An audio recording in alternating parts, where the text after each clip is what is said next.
सभी साथियों को राम राम। स्वागत है आप सभी का GK GS by Harish Bhardwaj official YouTube channel के अंदर। फाइनली जैसे कि मैंने आपसे प्रॉमिस किया था 60 मार्क्स का जो है मैं आपको यहाँ पर कंप्लीट सिलेबस जो है वो करवाने वाला हूँ। एग्रीकल्चर वाला सब्जेक्ट फिनिश करने के बाद मैंने आपसे क्या कहा था, सेकंड सब्जेक्ट जो है हम यहाँ पर कंप्यूटर करेंगे। ठीक है, तो कंप्यूटर की जो है आज से मैंने शुरुआत कर दी है। कंप्यूटर के हम यहाँ पे टोटल कितने चैप्टर करने वाले हैं, 13 चैप्टर जो है हम यहाँ पर करने वाले हैं। सारे इंपॉर्टेंट टॉपिक जो है इस 13 चैप्टर के अंदर जो है इंक्लूड मैंने कर लिया है। फिर भी अगर कोई एक आधा टॉपिक बच जाएगा तो वो हम एंड में देख लेंगे। थोड़ा सा स्ट्रक्चर आपको बताना जरूरी है कैसे हम इस सीरीज को करने वाले। ठीक है, आज यहाँ पे क्लास 1 रहने वाली है और इस क्लास सीरीज का टाइमिंग मैं थोड़ा सा आपको बता देता हूँ। वीक में 3 बार ये क्लास आएगी। ठीक है, पहला तो है बुधवार को ये क्लास आएगी। ठीक है, थोड़ा सा मैं आपको बता देता हूँ, हर चीज़ आपको पता होनी बेहद जरूरी है। ठीक है, पहली क्लास ये आपकी बुधवार को आएगी, दूसरी क्लास आपकी ये शुक्रवार को आएगी। ठीक है, और तीसरी क्लास जो है आपकी रविवार को आएगी। तो 3 दिन ये आपकी क्लास आने वाली है और इन 3 दिनों में हम क्या करेंगे, इन 2 दिनों में बुधवार और शुक्रवार को हम क्या करेंगे, हम जो है थ्योरी सेक्शन जो है कंप्लीट करेंगे। और रविवार को हम क्या करेंगे, रविवार को हम सुपर संडे मनाएंगे। सुपर संडे वाले दिन क्या करेंगे, इसी जो थ्योरी वाले सेक्शन में हम डिस्कस करेंगे ना, उसी से रिलेटेड हम उसी टॉपिक के उसी चैप्टर के जो है कंप्लीट एमसीक्यू देखने वाले हैं। और कोई 5, 10, 15, 20 एमसीक्यू नहीं देखने वाले, टोटल 50 प्लस जो है एमसीक्यू हम यहाँ पर देखने वाले हैं। तो दोनों तरीके से जो है ये वीडियो सीरीज आपके लिए बेहद जरूरी है। अगर आप एचएसएससी के हर एग्जाम में जो है 10 मार्क्स अपने पक्का करना चाहते हैं तो इस वीडियो सीरीज को अंत तक जरूर देखिएगा। सिर्फ मैं उन बच्चों को बोल रहा हूं जो सीरियसली डेडिकेशन से जो है लगे पड़े हैं, कंसिस्टेंसी जिन्होंने पिछले 1-1.5 साल से बनाई हुई है, तो ये वीडियो सीरीज आपके लिए बेहद इंपॉर्टेंट जो है मेरे भाई रहने वाली है। ठीक है, कंसिस्टेंसी बनाए रखिएगा। अब बहुत कम दिन बचे हैं आपके एग्जाम के लिए। जो बच्चे अभी भी नोटिफिकेशन का वेट कर रहे हैं वो वेट में ही रहेंगे, डोंट वरी, उनका सिलेक्शन कहीं नहीं होने वाला, वो सिर्फ भीड़ ही बढ़ाते हैं मेरे भाई। ठीक है, तो बस इस तरफ उस तरफ झांकने की जरूरत नहीं है और ज्यादा यूट्यूब पर भी टाइम वेस्ट करने की जरूरत नहीं है, क्योंकि बहुत सारी वीडियोस आती हैं जो है टाइम वेस्ट है बस, और कुछ नहीं है। बस मैं ये नहीं कहता कि भाई मेरी वीडियो ही देखो, सबकी वीडियो देखो, क्योंकि आपको लॉट्स ऑफ नॉलेज चाहिए मेरे भाई। एचएसएससी का कोई अंत नहीं है, जैसे जीके जीएस का कोई अंत नहीं है ना, वैसे ही एचएसएससी का कोई अंत नहीं है मेरे भाई। इसीलिए आप एग्जाम से पहले जितने टीचर से पढ़ सको, जितने टीचर का ज्ञान अपने अंदर समेट सको, जितनी बुक्स पढ़ सको उतनी कम है मेरे भाई। ठीक है, इतनी ये सारी चीजें आप कर लेंगे तो जाके जो है आप अपने सिलेक्शन के बिल्कुल नजदीक जा पाएंगे। वरना अगर जो बच्चा भी ये सोच रहे हैं ना भाई नोटिफिकेशन का वेट करते हैं उसके बाद जो है डायरेक्ट एमसीक्यू लगा लेंगे कंप्यूटर में, तो मेरे भाई आपका सिलेक्शन नहीं होएगा। क्यों नहीं होएगा, क्योंकि 4 से 5 क्वेश्चन ही जो है आप ठीक कर पाएंगे मेरे भाई, और इसमें भी डाउट है मुझे। ठीक है, एचएसएससी जिस लेवल का कंप्यूटर पूछती है ना, उसमें भी जो है 4-5 नंबर लेने महाभारत हो जाती है। ठीक है, तो ये छोड़ दो कि एमसीक्यू हम लगा लेंगे नंबर आ जाएंगे। अगर आपको 10 से 10 टारगेट रखना है ना, तो आपको बिल्कुल 0 से स्टार्ट करना पड़ेगा, 0 से लेके एडवांस तक, अंतिम तक जाना पड़ेगा, तब जाके आप गारंटी ले सकते हैं कि हाँ मैं 10 नहीं तो 7 से 8 मार्क्स डेफिनेटली यहाँ पर ले पाऊंगा मेरे भाई। ठीक है, तो आपको ये डिटेल से पढ़ना जरूरी है। बाकी आपका फ्यूचर आपके हाथ में है, मैं सिर्फ आपको एक दिशा दिखा सकता हूं। बाकी चलना ना चलना आपका काम है, आपका फ्यूचर है, आपका डिसीजन है, आप जो चाहे कर सकते हैं मेरे भाई। ठीक है, तो बाकी मेरा यही सजेशन है, जो बच्चे सीरियस हैं इस वीडियो सीरीज को अंत तक जरूर देखिएगा। और यहाँ पे हम थ्योरी सेक्शन देखने वाले हैं, और बस वीडियो को मेरे मोटिवेशन के लिए इतना कर देना, वीडियो को ज़्यादा से ज़्यादा बस लाइक कर देना मेरे भाई। ठीक है, चलिए मैं इस बार नहीं बोलता आपको शेयर कर देना, शेयर नहीं बस आप लाइक कर देना। अगर 10 बच्चे अगर इस वीडियो को देखेंगे ना, तो बस आप जो है 10 लाइक मेरे करवा देना, मेरा जो है संतुष्टि हो जाएगा, मुझे जो है सेटिस्फेक्शन मिल जाएगा मेरे भाई। ठीक है, तो चलिए बिना किसी टाइम वेस्ट के जो है आज हम पहला पार्ट जो है शुरू कर लेते हैं। आज हम जो है पहला चैप्टर करने वाले हैं, क्लास 1 हमारी होने वाली है, और पहला टॉपिक मतलब पहला चैप्टर हमारा कौन सा है, कंप्यूटर का सामान्य परिचय है। ठीक है, कंप्यूटर के सामान्य परिचय के बारे में जानेंगे। देखिए शुरुआत यहीं से होगी। आप अगर किसी का, अब कुछ बच्चे सोचेंगे यार कंप्यूटर का सामान्य परिचय पढ़ने की क्या जरूरत है, तो आपको बता देता हूं क्या जरूरत है। अगर आप किसी का पेड ग्रुप भी लेते हैं ना, किसी के पेड से जुड़ते हैं, तो वो भी भाई कंप्यूटर का सामान्य परिचय से ही स्टार्ट करेगा, ना कि आपको direct advance C language, C++ language, data structure करवा देगा। अगर वो ऐसा करवा रहे हैं ना, तो भाई उससे महान मूर्ख भी कोई नहीं है। ठीक है, शुरुआत बेसिक से ही करना चाहिए, तभी जाके आप, ऐसा नहीं है कि आप 10वीं सीढ़ी पर जो है डायरेक्ट कदम रख देंगे। आपको 10वीं सीढ़ी पर चढ़ने के लिए पहला, दूसरा, तीसरा, चौथा, 5वां, 6ठा, सो ऑन ऐसे चलना पड़ेगा, तभी जाके जो है आप 10वीं तक जो है चल पाएंगे। अन्यथा जो है या तो आपकी पैंट फट जाएगी या आपके जो है पैर फट जाएंगे, अगर आप डायरेक्ट जो है 10वीं सीढ़ी पर रखने की कोशिश करेंगे मेरे भाई। ठीक है, तो जेन्युइन आपको चीज बता रहा हूं, सीरियसली चलेंगे, लाइन से चलेंगे ना, तब जाके आपकी जो है सिलेक्शन हो सकता है, तो आप उसके अपनी मंजिल पर जो है पहुंच पाएंगे मेरे भाई। ठीक है, तो चलिए आज की हम जो है क्लास स्टार्ट कर लेते हैं। जो है इसके क्वेश्चन भी देखेंगे, डोंट वरी। मैंने अभी आपको बताया ना, संडे को जो है मतलब 2 दिन में ये पूरा टॉपिक मैं खत्म कर दूंगा, और तीसरे दिन संडे को हम क्या करेंगे, इससे रिलेटेड जितने भी एमसीक्यू बन सकते हैं ना, या फिर जितने भी प्रीवियस परीक्षाओं में पूछे गए हैं, वो सारे जो है हम डिस्कस करेंगे संडे को मेरे भाई, ठीक है। तो जुड़े रहिएगा, वीडियो को अंत तक जरूर देखिएगा, सीरीज को अंत तक जरूर देखिएगा। डेफिनेटली इतना मैं पक्का कह सकता हूं, कुछ भी आपका लॉस नहीं होने वाला, सिर्फ एक ही % सही, लेकिन सीखने को आपको जरूर मिलेगा। टाइम ऑफ वेस्टेज आपको बिल्कुल भी नहीं लगेगा, ये मेरा आपसे प्रॉमिस है मेरे भाई, ठीक है। तो चलिए स्टार्ट कर लेते हैं कंप्यूटर का सामान्य परिचय, ठीक है। तो कंप्यूटर का सामान्य परिचय को स्टार्ट कर लेते हैं यहां से, ठीक है।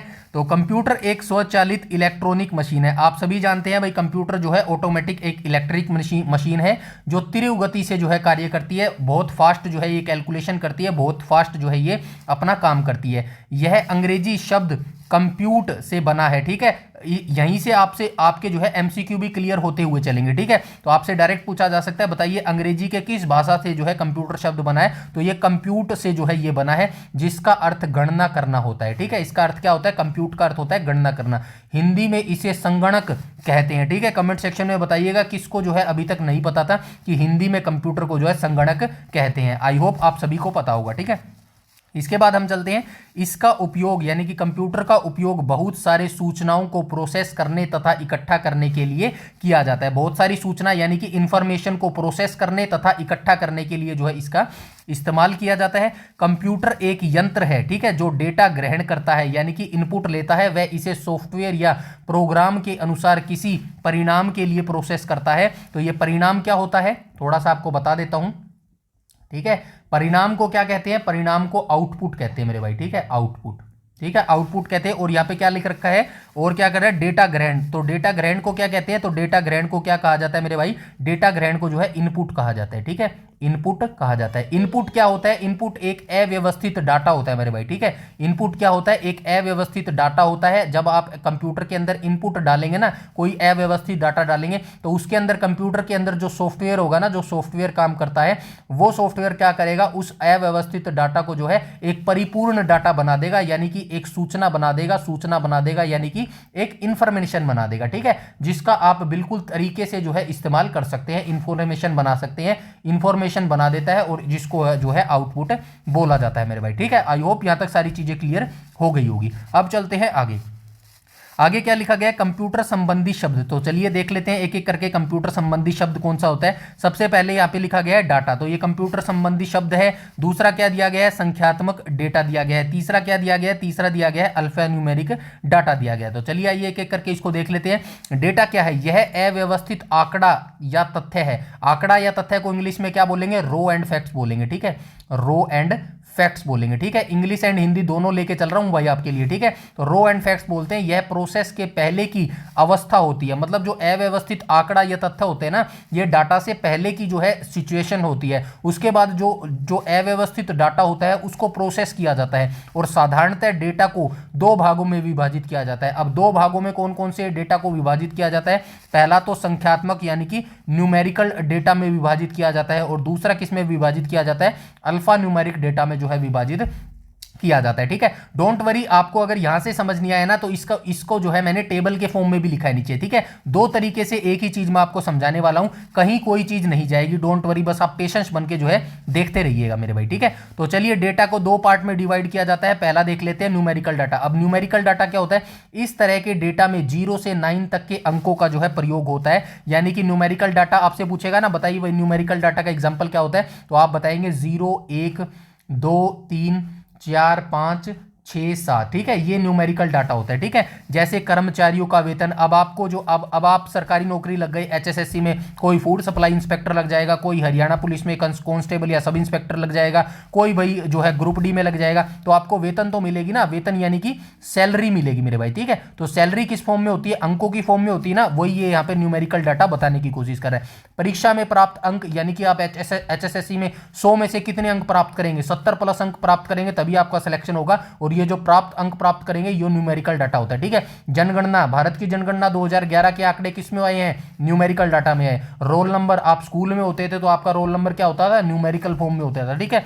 अंक गणितीय संख्याएं आदि, ये सारे जो एग्जांपल्स हैं, ये किसके एग्जांपल्स हैं, न्यूमेरिकल डाटा यानी कि संख्यात्मक डाटा के एग्जाम्पल हो जाएंगे। इसके बाद हम चलते हैं तीसरे नंबर पर। तीसरे नंबर पर क्या बोला गया, अल्फा न्यूमेरिक डाटा। अब अल्फा न्यूमेरिक डाटा में क्या क्या आता है, अल्फा न्यूमेरिक डाटा में जो है भाई इस तरह के डेटा में अंक भी आते हैं, अक्षर भी आते हैं, चिन्ह भी आते हैं। इन तीनों का प्रयोग करके जो है तीनों का प्रयोग अल्फा न्यूमेरिक में किया जाता है, जैसे कि एड्रेस में। अब एड्रेस कैसे होता है आप सभी जानते हैं, एड्रेस में जो है हैशटैग लगा के जो है हाउस नंबर लिखा जाता है 336, उसके बाद कोमा लगाया जाता है साउथ सिटी, ठीक है। साउथ सिटी के बाद जो है आप क्या लिखेंगे, कोई भी एड्रेस आप जो है लिख देंगे। इस तरह के डाटा को क्या कहा जाता है, इस तरह के डाटा को जो है अल्फा न्यूमेरिक कहा जाता है। यानी कि अल्फा न्यूमेरिक में तीन चीज आपको देखने को मिलेगी। कौन कौन सी तीन चीजें देखने को मिलेगी, अंक भी आपको देखने को मिलेंगे, अक्षर भी आपको देखने को मिलेंगे और चिन्ह का प्रयोग भी जो है आपको यहां पर देखने को मिल जाएगा मेरे भाई, ठीक है। आई होप यहां तक सारी चीजें क्लियर हो गई होंगी। इसके बाद हम चलते हैं आगे।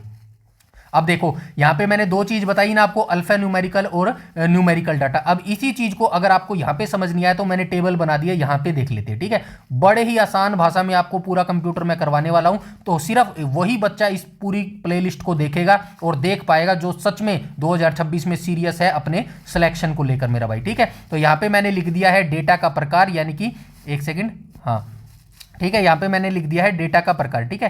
तो डेटा के प्रकार में आपको संख्यात्मक डाटा नीचे लिखेगा और अल्फा न्यूमेरिक डाटा जो है नीचे लिखेगा। विवरण में बताया गया कौन कौन सा संख्यात्मक डाटा में कौन कौन सा आता है, केवल 0 से 9 तक के अंक जो है इनका प्रयोग किया जाता है संख्यात्मक डाटा में।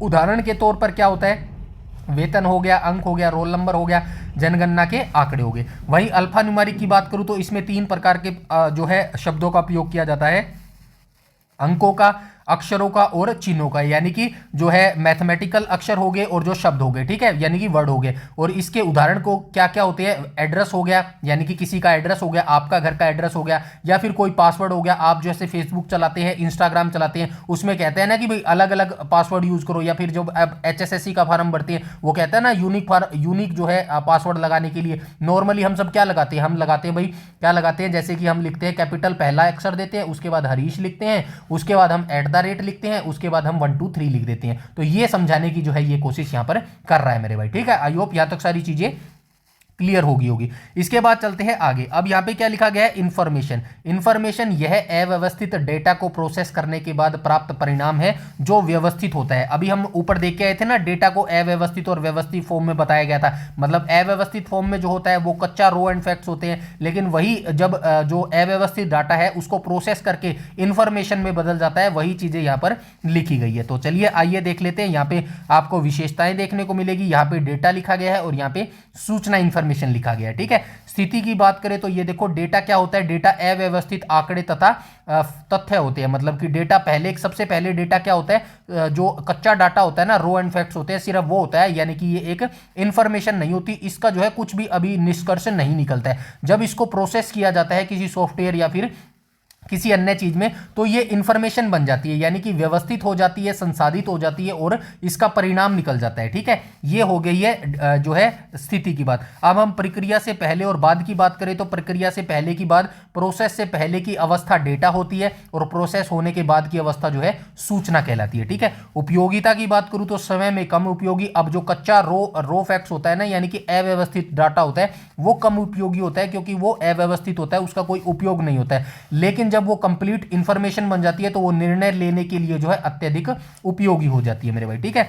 अब उदाहरण के तौर पर देख लो, 101 राम दिल्ली, कुछ बन रहा है, मतलब अपने आप में कुछ ये उपयोगी लग रहा है, इंपॉर्टेंट लग रहा है, नहीं लग रहा ना। अब इसको जब आप कंप्यूटर में डालोगे और इसको जो है प्रोसेसर यानी कि सॉफ्टवेयर जो है प्रोसेस करेगा, तो ये एक कंप्लीट इंफॉर्मेशन बना देगा। राम दिल्ली में रहता है, उसका रोल नंबर 101 है। अब ये यूज करने के लिए बेहद जरूरी है, बेहद इंपॉर्टेंट है और बेहद जो है अब आप इसको यूज बिल्कुल तरीके से कर सकते हैं। इस टेबल के माध्यम से आई होप चीजें आपकी क्लियर हो गई होगी मेरे भाई, ठीक है। आई नो ये सब बेसिक चीजें हैं, बिल्कुल जीरो है क्योंकि हम बेसिक से ही चल रहे हैं, बिल्कुल जीरो से स्टार्ट कर लिए, इसीलिए ये चीजें आपको देखने को मिल रही है मेरे भाई, ठीक है। तो पेशेंस बनाए रखिएगा। अगर आप 8 से 9 या फिर 10 का टारगेट रखना है ना कंप्यूटर का, तो आपको जीरो से स्टार्ट करना पड़ेगा, टाइम लगाना पड़ेगा, टाइम देना पड़ेगा। बोरिंग हो रहा है तो होना पड़ेगा भाई, बोरिंग सिलेक्शन लेने के लिए बोरिंग करना पड़ेगा, क्योंकि अगर एंटरटेनमेंट चाहते हो ना तो जिंदगी एंटरटेनमेंट अच्छे से तरीके से कराएगी। जब बेरोजगार रह जाओगे ना मेरे भाई, तब जाके जिंदगी जो आपको एंटरटेनमेंट कराएगी ना,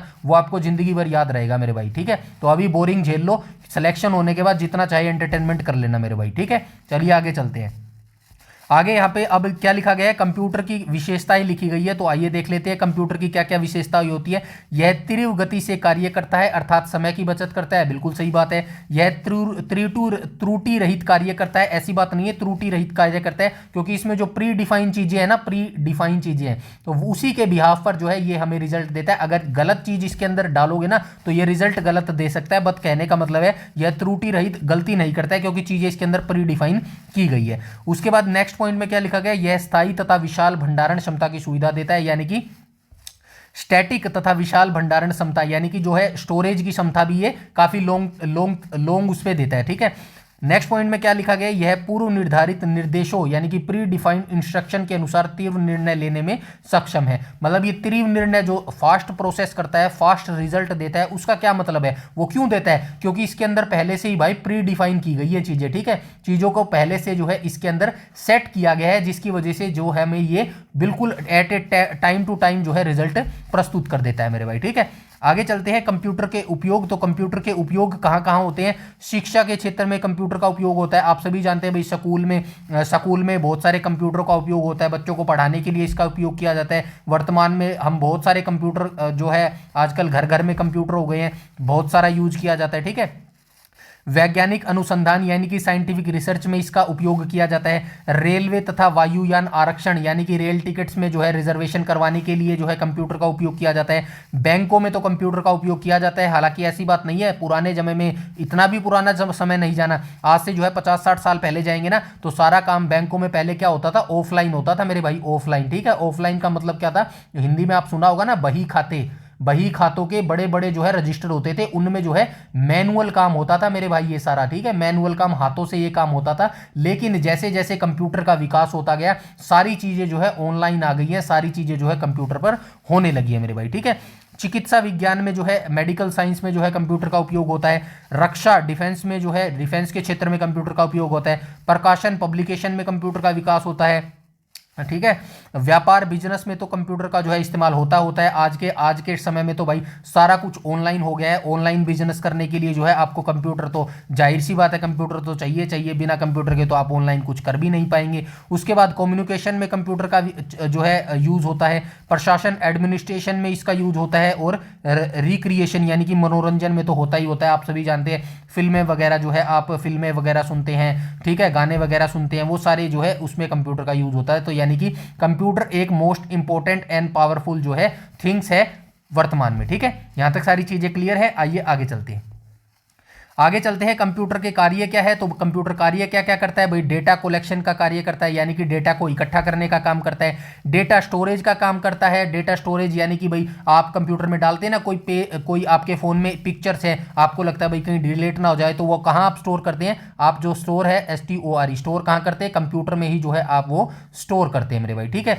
और क्या काम करता है, डेटा को प्रोसेसिंग का काम करता है। भाई कोई भी आप जो है कच्चा डाटा इसके अंदर डालेंगे तो ये आपको जो है प्रोसेस करेगा, उस डाटा को क्या करेगा, उस डेटा को प्रोसेस करेगा और किस में बदल देगा, इन्फो में जो है ये उसको बदल देगा। उसके बाद क्या देगा, डेटा निर्गम यानी कि डेटा आउटपुट आपको देगा। कोई भी आप इनपुट इसके अंदर डालेंगे तो ये आपको क्या देगा, ये आपको जो है आउटपुट प्रदान करेगा मेरे भाई। ठीक है, आई होप यहां तक सारी चीजें जो है क्लियर हो गई होंगी। इसके बाद हम चलते हैं आगे क्या लिखा गया है, डेटा प्रोसेसिंग और इलेक्ट्रॉनिक डेटा प्रोसेसिंग के बारे में यहाँ पे बताया गया है। ठीक है, डेटा प्रोसेसिंग और इलेक्ट्रॉनिक डेटा प्रोसेसिंग। तो चलिए आइए इसको भी देख लेते हैं। कंप्यूटर के निर्माण से पहले निश्चित लक्ष्य को प्राप्त करने के लिए डेटा का संकलन, संचयन, संसाधन और निर्गमन हस्तचलित विधि से होता था। यहाँ कहने का क्या मतलब है, जो मैंने अभी ऊपर बताया ना, पहले जो बैंकों का काम होता था सारा, वो क्या होता था, मैनुअल होता था, हाथों से होता था, रजिस्टरों पे जो है मोटे मोटे बड़े बड़े रजिस्टरों में जो है चीजों को लिखा जाता था। वही ये बताने की कोशिश कर रहा है, क्या बताने की कोशिश कर रहा है, कंप्यूटर के निर्माण से पहले, यानी कि कंप्यूटर से पहले इंसान क्या कैसे काम करते थे, निश्चित लक्ष्य को, मतलब कोई लक्ष्य प्राप्त करना होगा तो उसके लिए क्या किया जाता था, डेटा का संकलन यानी कि डेटा को इकट्ठा करना, संचयन, संसाधन और ठीक है, निर्गमम यानी कि आउटपुट प्राप्त करने के लिए जो है मैनुअल मेथड से होता था, यानी कि सब कुछ जो है हाथों से जो है ये काम किया जाता था, यानी कि लिख कर जो है ये काम मेरे भाई किया जाता था। आगे क्या लिखा गया है, जिसे डेटा प्रोसेसिंग कहते थे, यानी कि वर्तमान में कंप्यूटर पे डिजिटल डेटा प्रोसेसिंग हो गया है, लेकिन जो पहले इंसान हाथों से काम करता था ना, उसको जो है डेटा प्रोसेसिंग कहा जाता था। जैसे जैसे टेक्नोलॉजी का विकास हुआ, इन सभी कार्यों के लिए कंप्यूटर का उपयोग होने लगा। इसे इलेक्ट्रॉनिक डेटा प्रोसेसिंग जो है कहा जाता है। डेटा प्रोसेसिंग का मुख्य लक्ष्य अव्यवस्थित डेटा से व्यवस्थित डेटा प्राप्त करना है। अभी ऊपर डिटेल से इसके बारे में मैंने आपको बताया, जिसका उपयोग निर्णय लेने के लिए होता है। ठीक है, आई होप यहां तक सारी चीजें जो है क्लियर हो गई होंगी। तो आज की पीडीएफ भी हमारी यहां पर जो है समाप्त हो चुकी है। छोटी सी पीडीएफ से जो है मैंने यहां पर शुरुआत की थी, ताकि आपको जो है लॉन्ग पीडीएफ में अगर यहां पर आपको दे देता तो थोड़ा सा बोरिंग लगता, वीडियो लंबा हो जाता तो भी आपको बोरिंग लगता। इसीलिए मैंने जो है 2 पार्ट्स में इस थ्योरी सेक्शन को डिवाइड किया। ठीक है, 2 पार्ट्स में जो है मैंने इसको डिवाइड किया, ताकि क्लास लंबी ना हो, छोटे छोटे पार्ट्स में आपको चीजें अच्छे से तरीके से समझ आए। ठीक है, इसका नेक्स्ट पार्ट हमारा जो दूसरी क्लास आएगी वो कब आएगी, तो दूसरी क्लास हमारी जो है शुक्रवार को आएगी मेरे भाई। ठीक है, दूसरी क्लास हमारी शुक्रवार को आएगी। और इस पूरी क्लास पर, ठीक है, यहां पे लिख देता हूं, पूरी क्लास पर जो एमसीक्यू होंगे ना,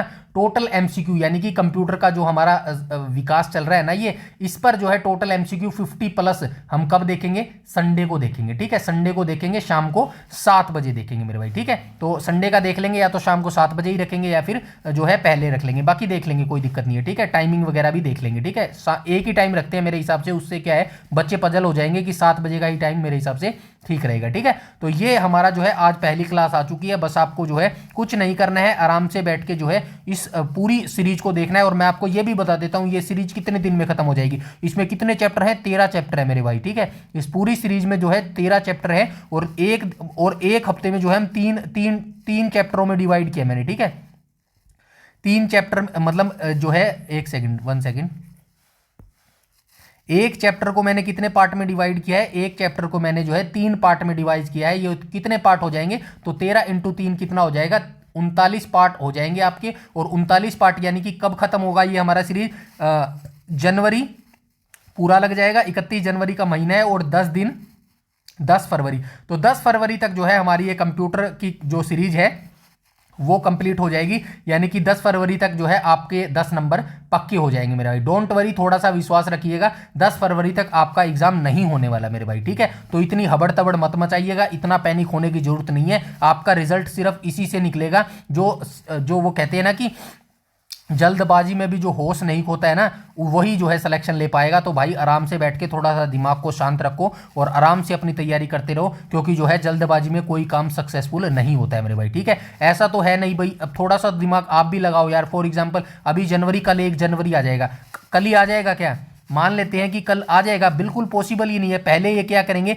सीईटी मेंस की वैकेंसी निकालेंगे। ठीक है, सीईटी मेंस की वैकेंसी निकालेंगे, फिर ग्रुप डी का नोटिफिकेशन निकालेंगे। मतलब जनवरी का महीना पूरा लगने वाला है मेरे भाई। ऐसा नहीं है कि जनवरी में ही आपका एग्जाम ले लेंगे। थोड़ा सा मैं तथ्यों के ऊपर बोलता हूँ, ठीक है, ज़्यादा मैं नहीं बोलता हूँ। इसीलिए मैं नहीं बोलता हूँ क्योंकि भाई मैं सिर्फ स्टडी करने पर विश्वास रखता हूँ। ठीक है, और यही मैं आपको भी सलाह देता हूँ, आपका सिलेक्शन होगा तो सिर्फ ये स्टडी करके होगा। ठीक है, नोटिफिकेशन देख के उसका इंतजार करना, सिर्फ आप अपना टाइम ऑफ वेस्ट कर रहे हैं मेरे भाई। ठीक है, बाकी आपकी मर्जी है। पहली क्लास मैंने आपको यहां पर करा दी है, इसी तरीके से जो है पूरा कंप्यूटर सब्जेक्ट हम करने वाले हैं मेरे भाई। ठीक है, तो कमेंट सेक्शन में आप जरूर बताइएगा वीडियो सेशन आपको कैसा लगा है, और वीडियो सेशन अच्छा लगे तो मेरे भाई वीडियो को लाइक जरूर कर देना, और कोई बच्चा नया जुड़ा है या फिर आप शेयर कर देना अपने दोस्तों और भाई बहनों के साथ, और चैनल सब्सक्राइब कर लेना अगर आपको जो है वीडियो अच्छी लगी हो। इन फ्यूचर में लगता हो आपको जो है यहाँ से कुछ मिल सकता है तो डेफिनेटली जो है आप सब्सक्राइब कर लेना। और डोंट वरी, इसकी पीडीएफ जो है वो बिल्कुल आपको फ्री मिलेगी। कहाँ पर मिलेगी, हमारे टेलीग्राम चैनल पर मिलेगी, जिसका लिंक आपको इसी वीडियो के डिस्क्रिप्शन में मिल जाएगा मेरे भाई। ठीक है, तो टेलीग्राम को ज्वाइन जरूर कर लीजिएगा। आज के वीडियो में इतना ही, तब तक के लिए धन्यवाद।